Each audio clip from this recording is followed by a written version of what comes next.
Isang nakakagulat na balita mga kaibigan ang ating natunghayan dahil tila inaako ng bansang Amerika ang lahat ng mga consequence ng kasalanan na kanyang nagawa.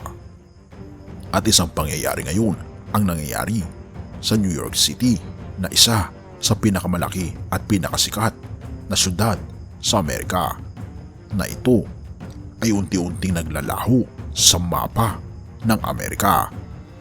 Atin itong pag-usapan mga kaibigan.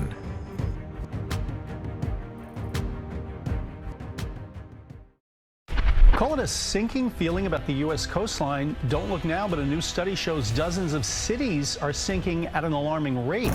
All right, we have to talk about a new study that NASA says New York is sinking. New York City is on its way to a big plunge. Researchers say New York is slowly sinking. The city of New York is sinking. Isang major metropolis sa United States of America ang lumulubog ngayon. Ang mga warning ay naitaas dahil sa matinding threat sa climate change na nagiging resulta na ang New York ay unti-unti na lumulubog.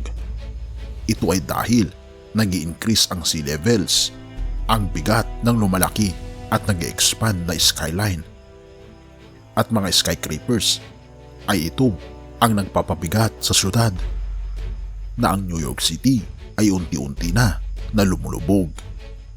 Ang paglago ng panganib ng paglubog ng New York City ay dahil sa simultaneous effects ng mga construction expansion at sea level rise.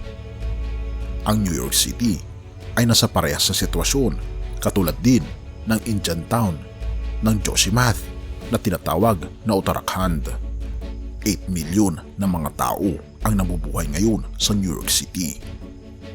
At ito ay unti-unting lumulubog ng 1 to 2 millimeters kada taon. Kung ating makikita ay tila baga hindi ito masyadong concern.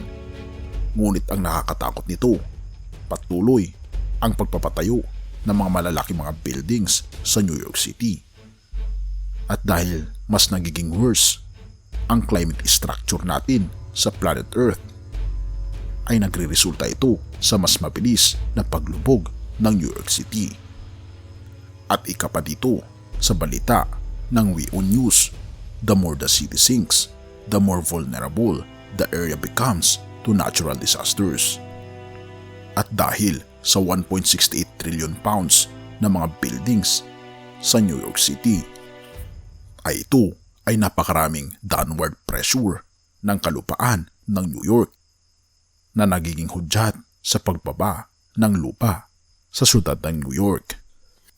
At ang ibang parte ng New York ay mas mabilis lumubog. Ika pa ng mga scientist.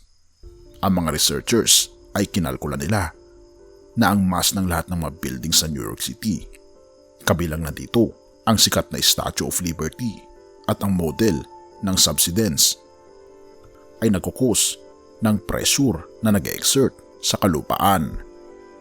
Ang silt, sand, plus clay lake deposits, glacial moraines, at outwash ay nagbubuo sa isang intricate glacial terrain na ito ang bumubuo sa geology ng New York City. Ibig sabihin, marupok lang ang mga kinatatayuan ng mga building sa New York na posible na ito ay pwedeng lumubog at magdudulot ng napakalaking problema sa syudad ng New York. At kung ating mapapansin, ang New York ang isa sa pinakamalaki na syudad ng United States of America na pag ito ay lumubog, ay malamang sa malamang ito na ang katapusan ng Amerika at ganun din ng ating planeta. Dahil ang pinakasentro ng ekonomiya ay nandito sa New York City. Nandito kasi ang pinakasikat na stock firm sa buong mundo, ang New York Stocks and Exchange, at ang pinaka-greatest risk na parte ng New York ay ang Lower Manhattan. Ganon din ang Brooklyn at Queens. At dahil dito, tila baga inaako ng bansang Amerika ang consequence ng kanilang kasalanan na binabanggit din sa libro ng Revelation. Ang New York kasi ang isa sa mga syudad sa Amerika na may pinakamataas na bilang ng mga atheist. Ibig sabihin, hindi sila naniniwala sa ating Panginoong Diyos at ito ang pinaka-busy na syudad sa Amerika na kung saan wala ng time ang mga tao dito na sumamba at sumampalataya sa ating Panginoong Hesus. Kaya naman makikita natin kung ano ang nangyayari ngayon sa lugar ng New York City.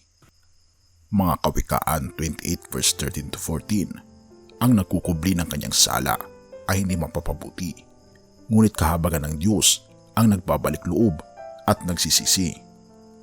Mapalad ang taong sumusunod sa ating Diyos, ngunit ang matigas ang ulo ay mapapahamak. Mga kaibigan, nais ng ating Panginoon na tayo ay manumbalik sa Kanya, magsisi at talikuran natin ang ating mga kasalanan at tatawagin tayo ng ating Panginoon na mapalad kung tayo ay susunod sa Kanya. At ito ang good news, laging nahabag ang ating Panginoong Diyos sa mga taong makasalanan. Ngunit kung patitigasin natin ang ating puso, ang ating ulo, ay tiyak ang kapahamakan sa atin. Kaya naman tayo ay huwag nang magpatigas ng ating mga puso.